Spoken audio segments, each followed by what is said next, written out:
Ayan, so ito na po yung mga shell kanina na naka-video. Ayan po, luto na po siya. Luto na siya, so tinanggal na yung mga laman. Tcharan! Ayan po yung mga laman niya. Ayan po yung mga takip niya. Ayan. Ayan na siya guys, ang lalaki, sobra. Ayan. Ayan, diba? I-adobo po namin yan. Adobo, ang lalaki guys.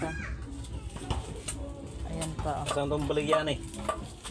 Saan ba yan ano? So, yung mga bahay niyan, nabibenta din daw po yan. So, ito yung ulam namin. Hihiwain po yan pang adobo.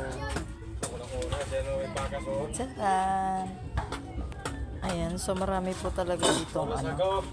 May mga shell, isda, mga sariwang isda.